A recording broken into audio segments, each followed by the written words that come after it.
This episode is proudly supported by Pepe Sayer Australian Cultured Butter. At Pepe Sayer, we focus on quality.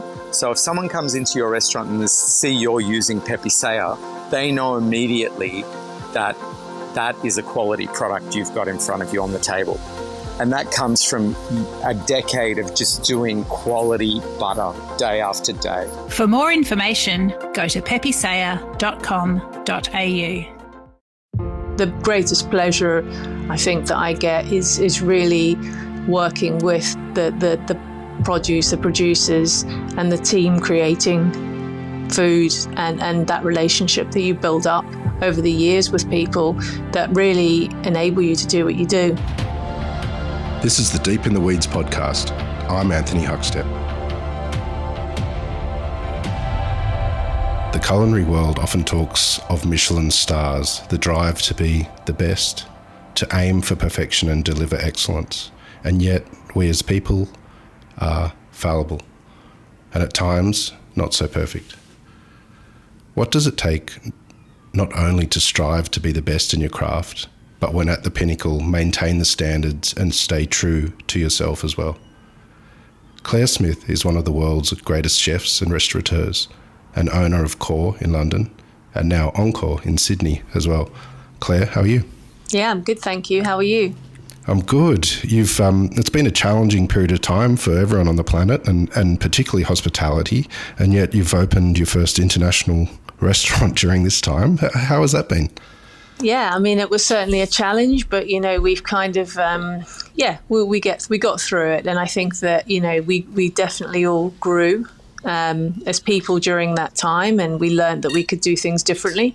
And actually, some things we learned that we could do better. So I think that it is all a learning curve.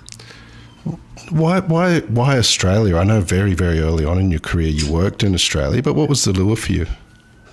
It was really, I was coming back to Australia more and more often throughout the year for various culinary trips or filming, and there's just such an amazing food scene in Australia, and it's just growing and growing. And then the opportunity came up to work with Crown in this wonderful building, which we're in now in Sydney, and it was a once-in-a-lifetime opportunity, to be honest. And I think that the restaurant is just absolutely stunning, and I was able to design it from the beginning and as the building was being built. So to be standing on the floor with no walls as it's going up was pretty exciting. Well, quality produce is at the heart of everything that you do, and produce in the UK is quite different to that of Australia. How different are the restaurants, and what surprised you about the produce here? I think that I was learning more and more about the produce in my visits to Australia, and I generally would kind of visit a few suppliers and producers, and I just saw that the quality of produce just continues to get better. There are more and more amazing producers here, and the diversity in Australia is incredible.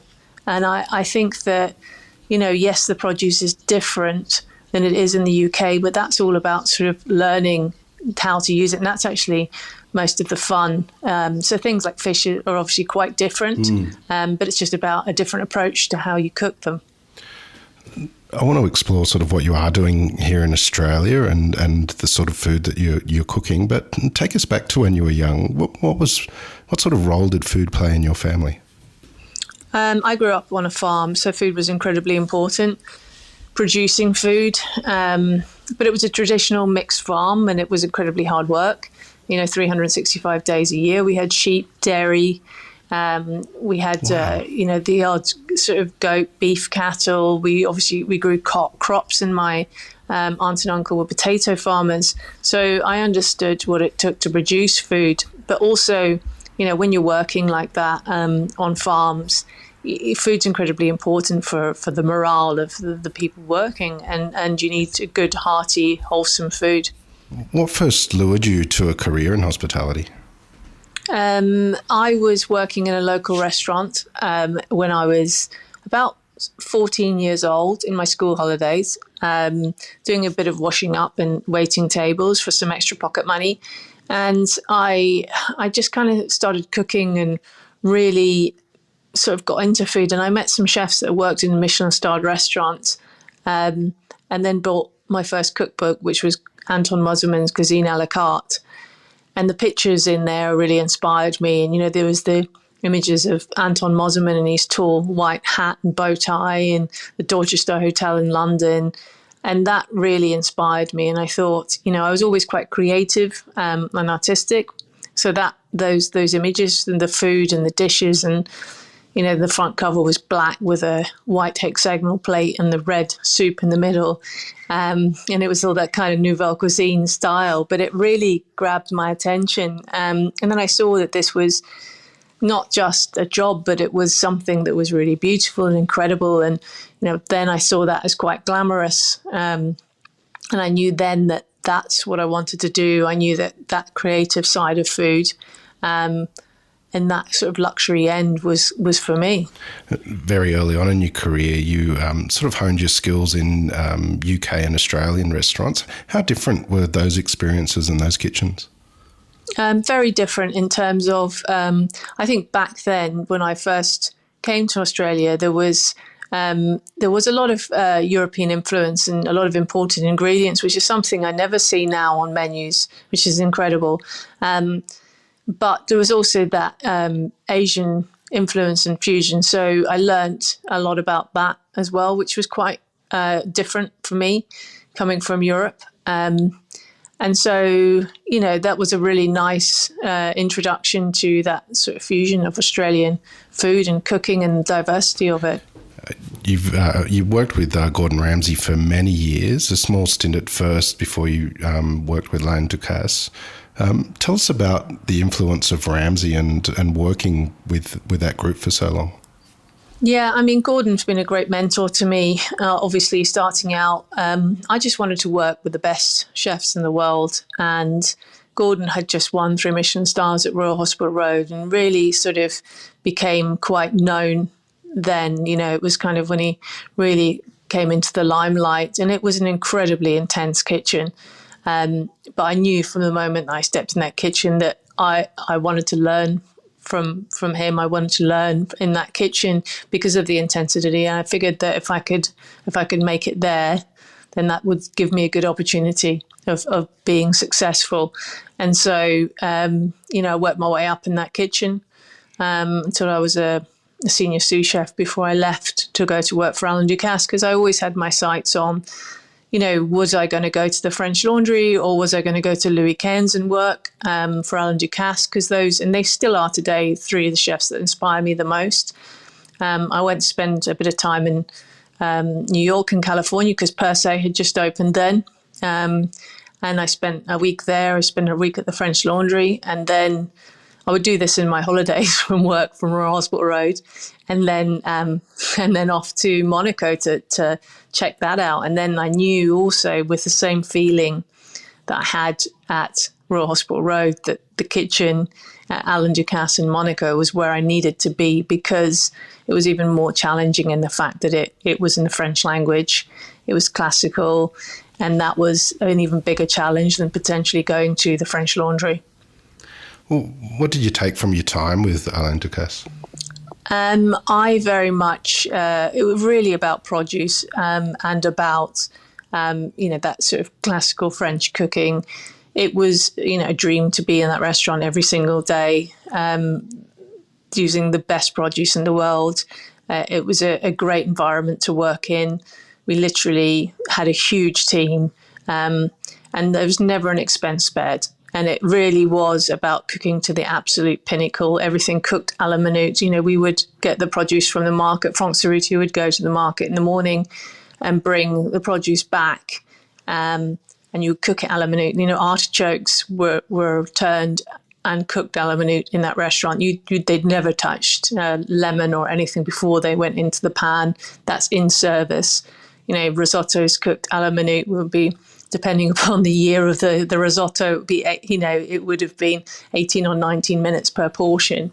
So it was incredibly challenging on the stove because everything was cooked like that. There's certain sauces, like, you'd have woodcock and that'd be cooked on the bone, sauce pressed, everything made à la minute in the kitchen before serving that. So it's the only time I think in my life where I've been really challenged cooking, or, when you chefs always say, oh, I'm gone down in service. I think that's the only time I've ever actually, because there's just so much to do à la minute, and in France, everyone eats at the same time. So it was really, really good for me. When you went back to restaurant Gordon Ramsay, you were head chef, and you became chef patron as well, and held on to the 3 Michelin stars as the restaurant has for so long. What were those pressures like, and being in that role to sort of maintain those standards year on year? Yeah, I mean, I was 28 when I came back to take over that head chef's role, and I was, the first woman to do it, and so I got quite a lot of attention. But I was petrified, because I was, what if I'm the first woman to lose them? And I was unsure of myself, so I was just trying to fill the shoes of the people that I'd worked for, and very much worked in the same way. That's what was expected of me, until I kind of grew a bit more in confidence, realizing that, and Gordon was always fantastic with me, because he used to always say, well, if I didn't think you could do it, you wouldn't be in the role, and you have the training, so you know what you're doing. And he was right. I did know what I was doing. I did have the training, but I just then needed to grow into my own sort of shoes a little bit to create my own identity and style, which kind of came a few years down the line, in that confidence. Because, just retaining the stars every year, I grew in confidence I became chef patron of the restaurant, and Gordon really gave me the free rein then to basically push it forward into a new era, which is what we did, until, I was ready to open my own place. Gordon's one of the most recognised people on the planet, but what's he actually like to work with? Do you have any stories that sort of exemplify that working relationship? Yeah, I mean, plenty. People always think that Gordon was, has this sort of certain persona in the kitchen, as sort of quite, aggressive. But he's was a great mentor to me all the way through my career. I can remember even when I was younger, and I was probably about 23, 24 years old, and I was a chef de partie. And he used to be very generous with us. He really used to look after us. And he called me out of the kitchen one night to have a chat. And he said, you're talented and capable for sure, beyond belief. But, you're a young woman and you're quite shy. And he said, what we need to do is to teach you how to run the kitchen now. And he said, you just think about Margaret Thatcher. She was also a young woman, and she learned how to run a country. And I think, moments like that make you realize that, he was looking out for talent, and he gave me the confidence to do it. And there's so many times that, when you doubted myself, that he said, he gave me the faith and the fact that, if you screwed up, I knew you had my back, which is also quite an important thing in restaurants. You've had many, many accolades over your career, but you were appointed member of the Order of the British Empire for your services to hospitality. Take us back to that moment. What did that feel like?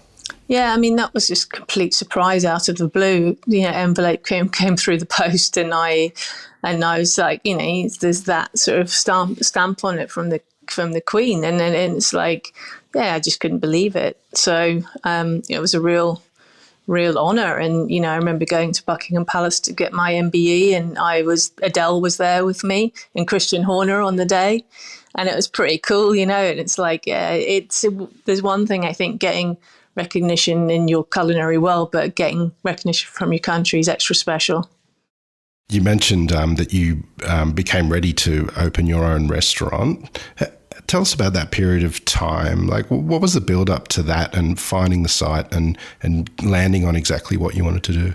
Yeah, so I think, I had on and off over the years been wanting to open my own restaurant, really. And I think even back in 2012 was the first conversation I had with Gordon about it. And we looked at some sites, and then he turned around and said, look, why don't you just take this over, because you already have everything. And that's when I actually became chef patron at restaurant Gordon Ramsay. But there was always niggling in the background, about wanting to do it. So again, it was probably like 2015 then that I said, this is something that I really want to do. I really want to create something from scratch and prove to myself that I can do it.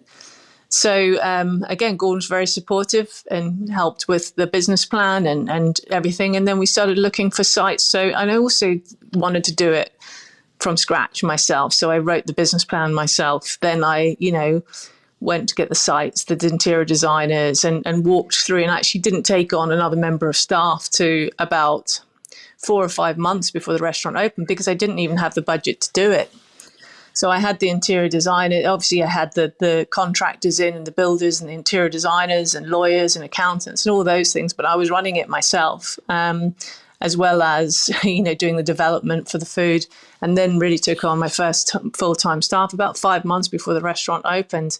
But it was all to do with budget. It was like I didn't have a huge budget to do it. But I knew I had the talent, and I knew I had the talent around me. So the team that were coming on board were extremely capable. So when they started to come on board is when we really started to run. But it was, opening a restaurant is never easy. It's always quite a traumatic experience, and it certainly was for me. I went from hero to zero quite quickly. When you're running a 3 Michelin starred restaurant that's maxed every guide that exists, and then you go to do an opening, and an opening night, the waiter falls down the stairs and all the food gets smashed up against the glass window in the kitchen, and slides down the glass, and you're just thinking, what am I doing? But it's a steep learning curve, and I say, thankfully, with all the ability of the team around me, and we knew we would get it fixed up pretty quickly. Tell me a little bit about your cookery. Is there a dish or two that kind of exemplifies sort of where you're at with Core and Oncore? Yeah, I think the dishes that we've kind of become known for have been the more vegetable-based dishes, such as potato and roe, lamb, carrot, cheese and onion. But the ones, we're working on new things like that. And I'm always stripping things back. So I'll start with a dish, and people, we talk about adding on. And there's a team behind it. I have a great development chef, Antonio, and, the head chef at Core, Johnny and Alan here at Oncore. And they're all always involved in the process. And I think it's like foods like music now. There's lots of people that produce it. But we always end up taking things away. I always want things being more and more simple and more about the product. And so, it's kind of, maybe that comes with age and maturity. Is that restraint, or is that difficult to put on a plate like that and pull back?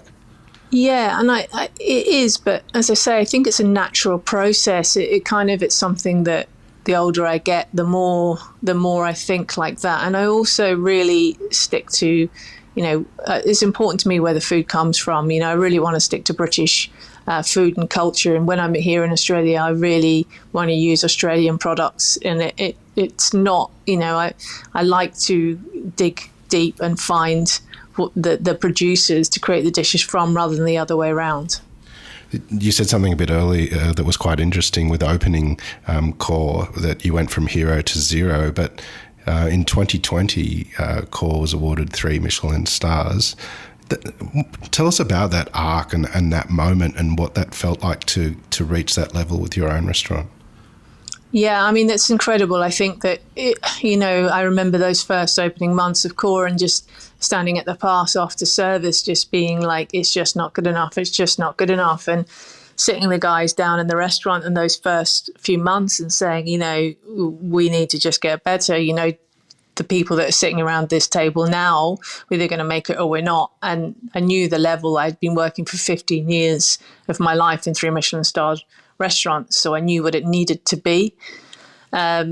And I did have the team with, good background and similar knowledge. So it was that case of just analysing everything we did, and polishing it and just getting better and stronger to achieve that. And, I think the second year of Core, we thought, and I said to the head chef, I didn't say it openly, but between us, I said, we literally have to throw the kitchen sink at this. We need to get this done.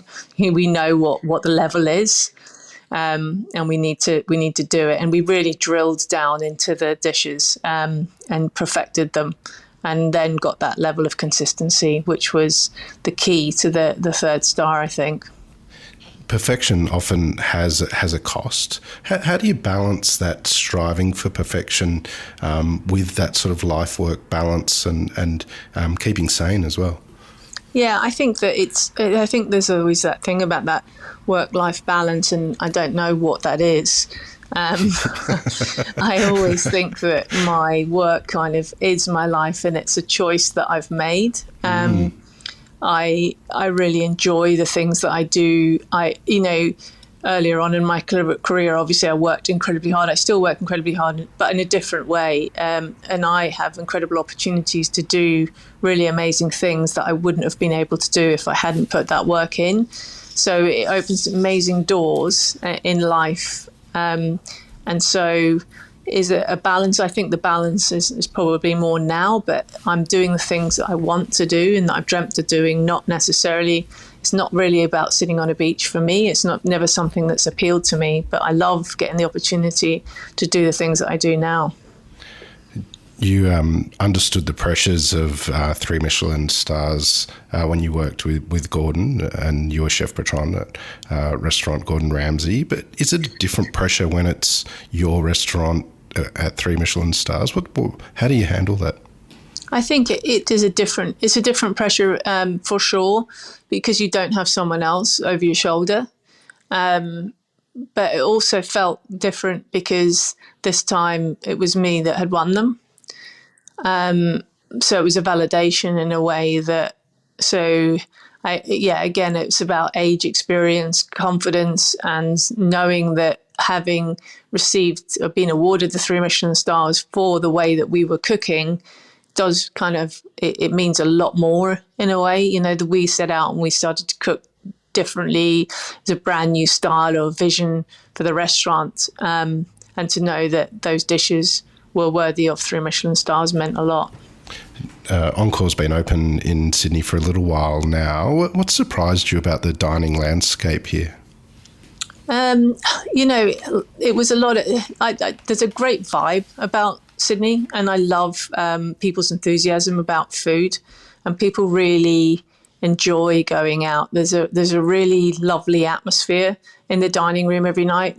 People really come out, get really excited about dining, and that's something that I love. The buzz is fantastic in Sydney, but everywhere actually, and there's such a great diversity of restaurants here, and it's just a vibey kind of place to be. A lot of our guests that have come on the show that have had longish careers talk of how kitchen culture has changed quite a lot in the industry.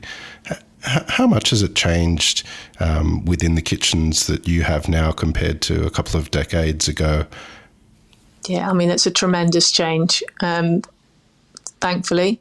And I think that, we were always talking about it, I think, about how it's changed, but it's changed so much. But thankfully, as I said, it has changed so much. And sometimes we keep going back over the way that restaurants were, but they're definitely not like that anymore. And for me, it was kind of like all restaurants at top level that I worked in were the same. It was just that sort of culture of the way we worked then that is just, when you think back about it now, I cringe about it. But it is what it is. And thank God we've moved on. Oncore is your first restaurant outside of the UK, but you've cooked all over the planet at all sorts of events and for all sorts of reasons. Is there any sort of event or moment that really stands out in your career when you've been cooking around the globe? I think, there's 2 events probably in the UK that that have been really proud and daunting moments of my career. Cooking for the Royal Wedding was definitely one of them. Pressured situations, that, and then cooking at 10 Downing Street for the World Investment Summit, where we had a lot of the world leaders and, likes of Bill Gates and CEOs of large corporations there. And that was quite daunting, welcoming them all and introducing them to the dinner and the food that I was cooking for them that evening. You don't find yourself as a as a chef introducing the Prime Minister. But I think that's sort of, I was absolutely petrified to do that, but it was a really amazing thing to do. And, to take my team in there and to do that, and for them to see the results, and for us to be able to showcase Britain and British food to the world was really important to me. Not many people get to go to royal weddings, let alone cook at them. Tell us about the royal wedding and what you cooked. Do you have any stories from the day? Yeah, I mean, we cooked. I mean, they had been eating at Core and just loved Core, and so we had, we had done the tastings and we prepared the menu. But probably the cooler thing for me was actually, weirdly, not necessarily cooking for the royal wedding. It was the fact that because we were a restaurant, we weren't like a catering outfit, and we didn't have the facilities to be able to build a satellite kitchen and a marquee. We had to work with a partner. And one of the partners we could work with was actually Anton Mosselman, the guy who inspired me to be a chef. And they said to me, "Oh, you don't need to work with Anton," but he had done all the other royal weddings. And I said, no, you don't understand. I want to work with Anton Mosselman. So then I got to cook with him, and of course, because it was a royal wedding, he came along. And I remember turning up in the car park in the morning, and I was there in the car park. It was about 6 a.m. in the morning, and he drove in his E-Type Jag with his little bow tie and his chef's jacket. And I just thought, what a legend. And he was a true gentleman. And so, and you come full circle in your career, where then him and his team were assisting us to cook the dishes from Core for the royal wedding. And it was just such a real privilege. You've had the most extraordinary career, and there's so much more of it to come. What is it about hospitality that you love? I love working with producers and produce and teams. That's something that I get a tremendous amount of pleasure out of. And then, of course, that results in serving guests and making people happy, because ultimately hospitality is about people and making people happy. But the greatest pleasure I think that I get is really working with the producers and the team, creating food and that relationship that you build up over the years with people that really enable you to do what you do. Well, Clare, congratulations on your incredible career, and also on the opening in Australia, which I know is getting rave reviews. We've loved having you on Deep in the Weeds to hear your story. Please keep in touch, and we'll catch up again soon. Well, thank you very much. We'll speak soon. This is the Deep in the Weeds podcast. I'm Anthony Huckstep. Stay tuned as we take a deep dive into the lives of the incredible people who ply their trade in the food and hospitality sector. Special thanks to executive producer Rob Locke for making this all happen. Follow us on Instagram at Deep in the Weeds Podcast, or email us at podcast@deepintheweeds.com.au. Stay safe and be well.